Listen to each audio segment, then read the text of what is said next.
So we're delighted to be supported for this event by Sophos, and I am delighted to welcome Tim Swainson from Sophos, MSP Channel Account Executive, to talk about the cybersecurity as a service opportunity, the latest conversions driving CSAS. You have the floor. Thank you.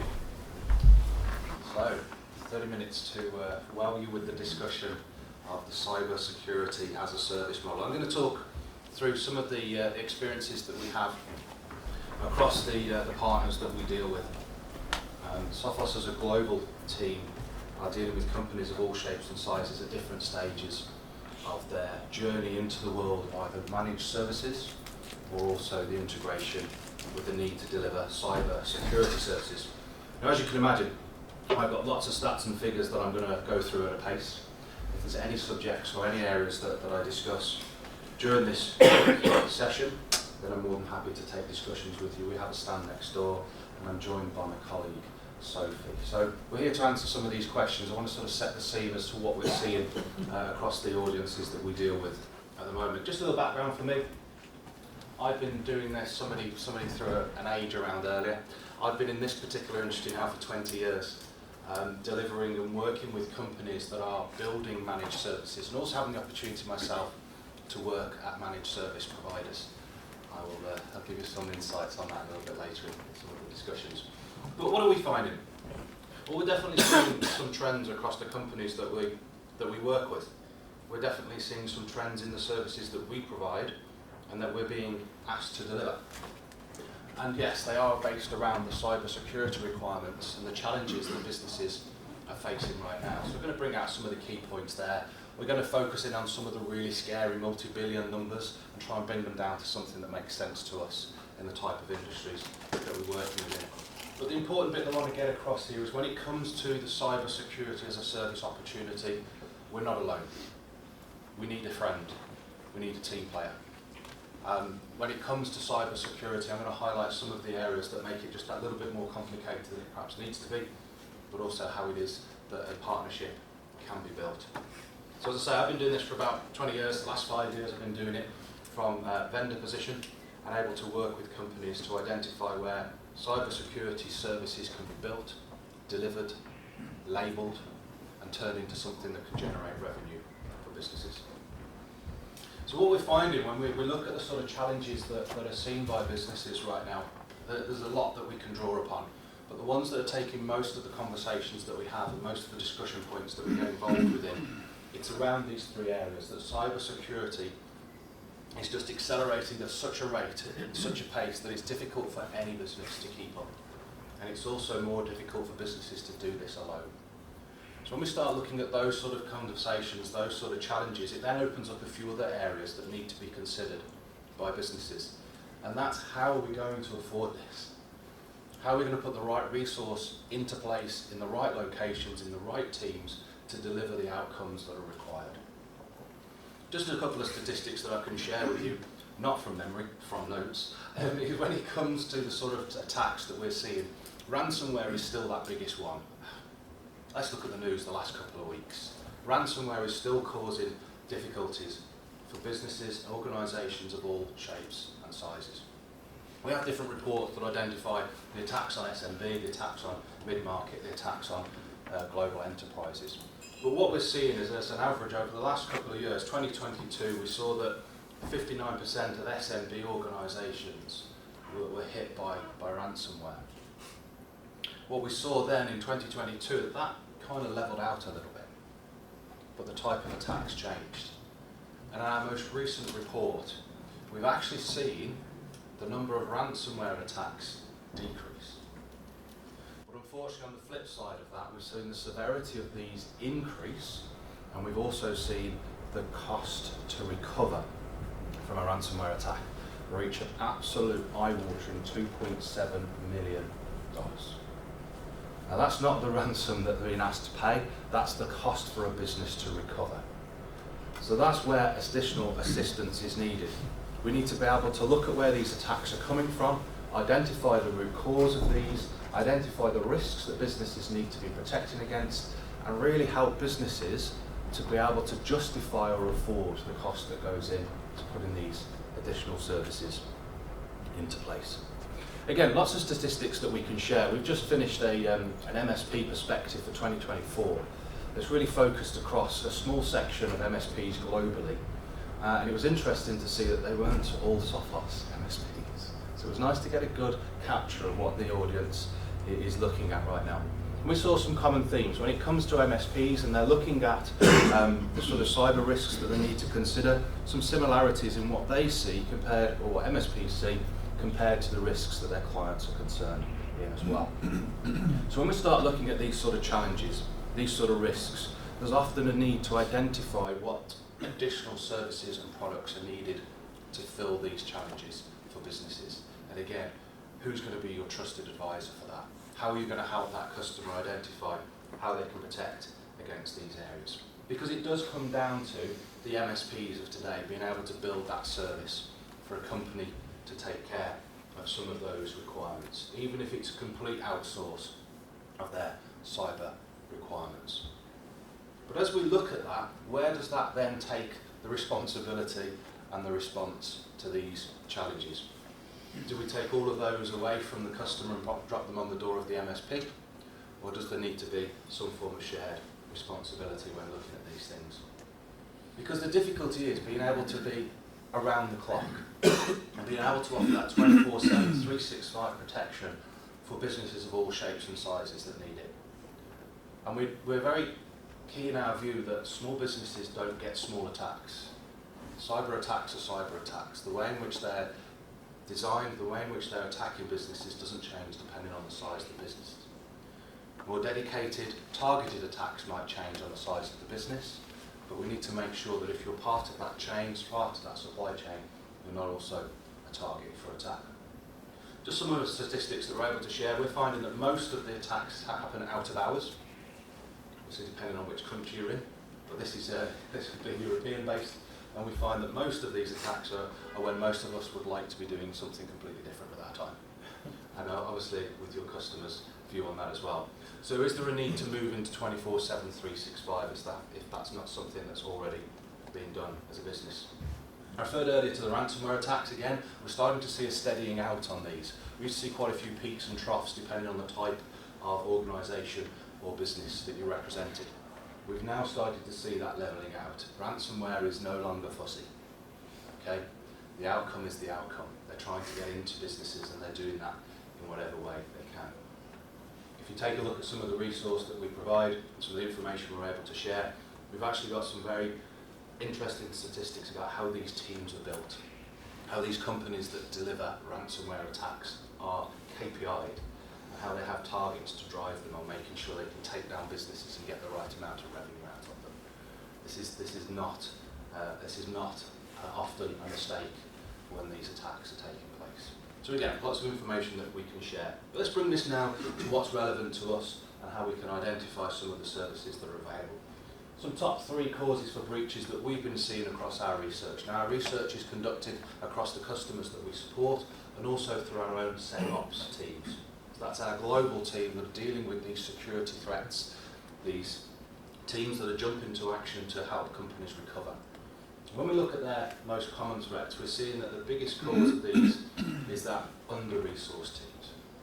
There's just not enough time in the day. There's not enough people in the room. There's not enough resource to be able to respond in an effective manner to protect against these threats. Hopefully you can see that's a slight light colour there, but 90% of all ransomware attacks start outside of normal business hours. We saw that earlier, and it's difficult for teams to be able to manage that. And then we're also seeing the underprotected devices. So many options now to work from. It's nice and easy to work from all sorts of locations, but what security challenges does that open up to a business? And then the unmanaged devices.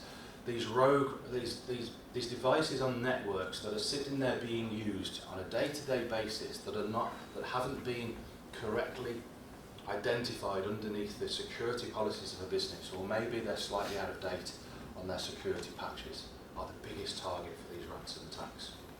We've got some very effective ways in which we can demonstrate to you how we can identify whether an unmanaged or underprotected device is under attack and cause it to be isolated from the rest of the network, if that's an area of interest. So we discussed earlier that it's becoming So complex, most organisations can't manage it effectively. Right, shall we give up now then? Let's go. Let's have a look at what we can do about this situation, because there's a lot of eyes on the MSP scenario right now. MSP has a lot to play, a lot to do. Let's try and build this out for us. A lot to do now when it comes to the managed services that include cyber resilience and cyber checks for businesses. This is a report that we're working heavily with at the moment. It's all on there, that's good. So cyber security services is going to see some good growth this year. You know, we're hoping on that. So we're also seeing that a lot of that growth is going to come from those managed services. So cyber security services is going to be underpinned by a number of different services, but managed services is going to play a big part in that. And then another area of interest is what those managed services will be made up on. We're just going to focus in on the managed detection and response piece here, and what this conversation can lead to when it comes to building that fully serviced approach for businesses. Some other things that are of interest: 50% of MSPs during this year will be operating on an ecosystem model. That'll be a shared ecosystem more than likely. We're also seeing that 33% of MSPs are expected to use generative AI. We'll get to that one in a moment. And that 60% of growth is likely to be identified for MSPs via compliance as a service. So there's some interesting statistics that are there to sort of identify what sort of conversations you could be having today.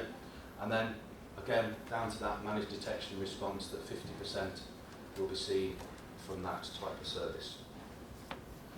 So how do we continue these conversations? When we're looking now at the sort of discussions we're having with businesses, we get involved in discussions with end customers and the challenges they're facing.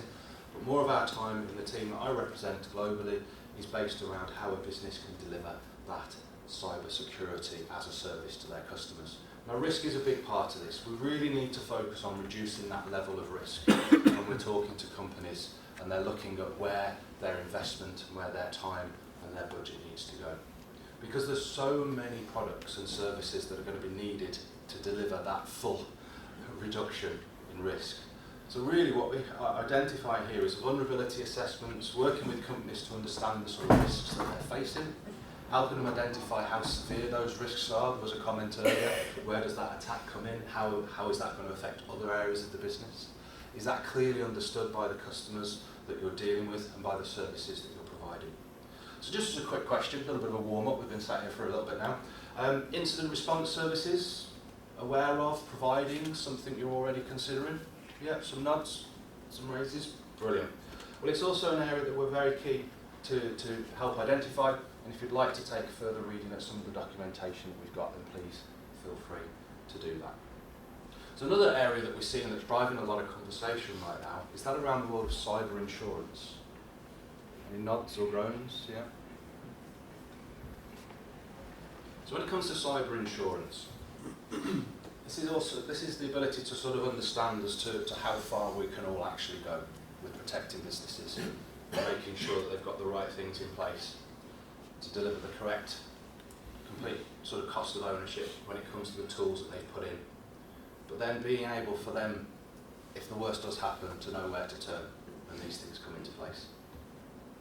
So really when you start looking at the conversations that can be had, this is another drive for a service or a conversation that should be had with you and your customers. It's what sort of insurance policies are businesses looking for? They're looking for advice. I deal with a number of companies that are actually spending several weeks working with businesses to help answer the questions alone in their cyber insurance policies. If that's something that you're looking to do, if that's something your customers are looking to you to help them with, then again, there's guidance that can be found. Just as a short sort of sideline on this, what we've been doing a lot of at the moment is working with companies to help them identify the types of tools that should be used to answer the majority of the questions in their cyber insurance documentation. And what that's been allowing certain cyber insurance providers to do is identify that when certain tools or managed detection response services are in place to the correct level, it can actually offer a reduction in the cost of cyber insurance and open up more options for businesses. So we've got one example we're going to go live with in the next couple of weeks. We've seen a business that reduced their cost. They reduced their cyber insurance cost by $8,000. And that was enough for them to put that cost into the additional services that were needed to back up that cyber insurance. Again, those consultancy conversations that can be had. I mentioned AI. How many of us are using it? Chat, what's these different tools? I'm going to admit, and you'll probably see this from the slides, I don't use AI. Maybe I should. But anyway, this one was built for me by my colleague. He used the Mind Journey generative AI, which is one that most companies are becoming familiar with now, with the sort of tools. The reason I put this on here is this is another thought process right now, a conversation that needs to be had with businesses. Because what does AI actually mean for us as businesses? Is it a game changer? Is it a new security threat? Or is it something that as a business we just need to get on with and use? Well, the industry reports tell us, and the government tells us, that it's something we should be using. So we've been having conversations like this across a couple of different regions, and in Europe we've had some very interesting guidance that's been put together with the EU AI Acts that came into place in December last year. One that's a little bit more relevant for us is the UK government. So just as a headline here, they announced an AI regulation white paper response in February of this year, and that's to be protecting users from AI-related bias and discrimination, making sure that content is trusted and safe, and in the coming months we will be formally establishing our activities support regulatory capabilities and coordination. Go away, we're not reading that one, didn't I? So those are the sort of things that the government are directing businesses to consider. AI is here to stay. What part does it play within a business? How can it be used? How can it be seen and protected against in these areas? Just as a guide, a little guide for what the EU have done, they've put some absolutely ridiculous fines around it as well. They're suggesting that if people break the unacceptable use, unacceptable risk or limited risk of the use of AI, they've put into place €7.5 million, 1.5% of a company's total worldwide annual turnover as a fine. And then some other numbers where €15 million or 3% of a company's annual turnover if they violate the EU AI Acts. So it's being taken seriously. Okay? So what are we doing about this? We see a number of challenges around it. Again, take a Google, have a look at the acceptable, the use policy for generative AI that Sophos adhere to. And we've also been building it into our technology for a number of years. We've actually been using AI since 2017 as a business. It forms a big part of our response teams, but not the only part. And it's also key to understand that when it comes to our security capabilities, we've built in a number of responses that can help you build and protect and identify where security threats might come from across your network. Because what we really need to start doing now is we shift this into what's available for us to deliver and what we need to consider when we're looking at these services. We need to make things more straightforward for businesses. We need to be able to enable teams to identify threats quickly, easily, and know what action needs to be taken. Because the biggest challenges that we see from businesses is they don't have the time, they don't have the tools, and they don't have the resource.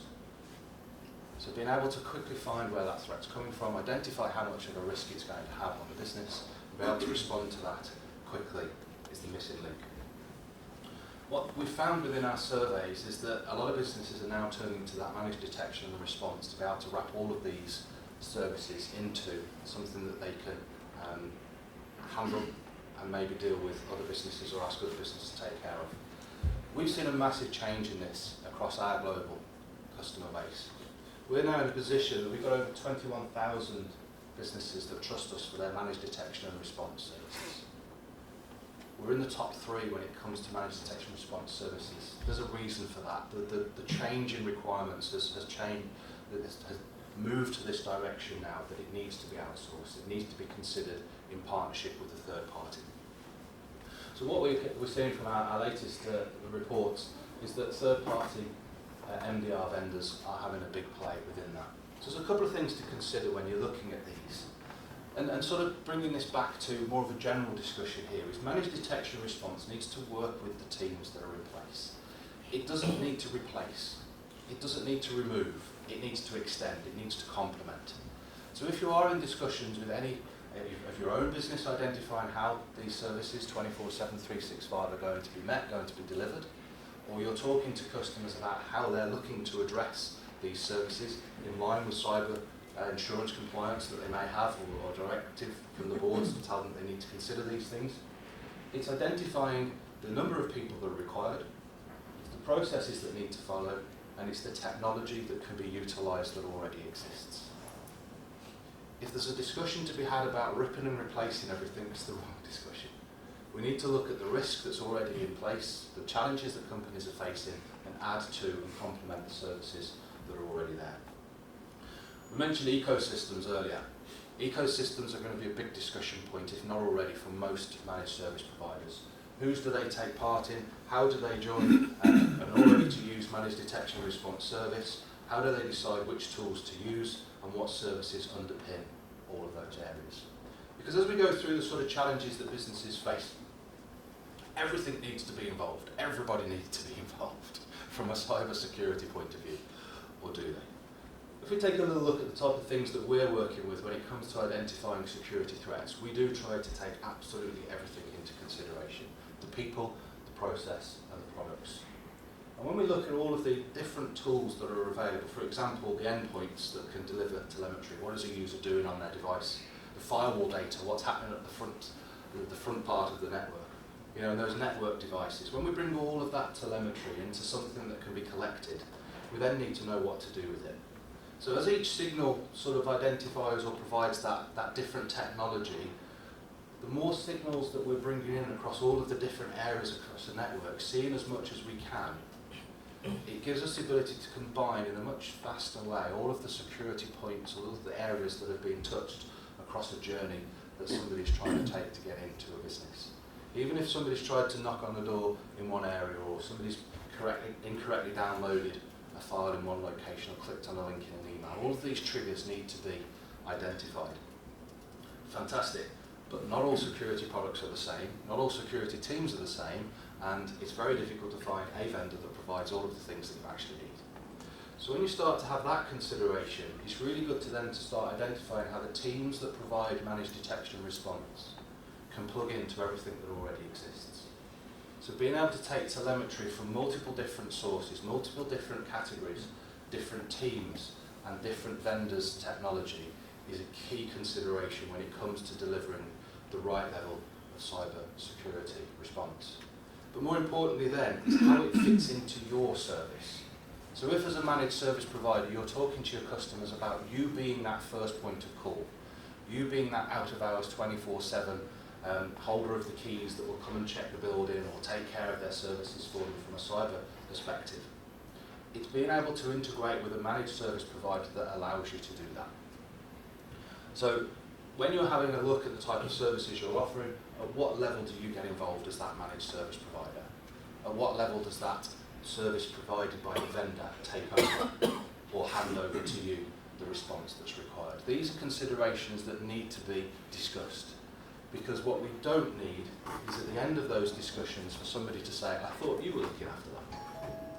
And that's really key to identify when it comes again to these services that are being built. Because again, anybody that's able to provide a managed service, the amount of information that's available provided by vendors and security tools is so vast that it's not difficult to build a huge amount of information to say, yes, there's a problem. It's how we correlate that information from all of those different sources and turn that into that one user was the cause of that security threat, and these are the steps that need to be followed to remove that security risk from affecting the rest of your business.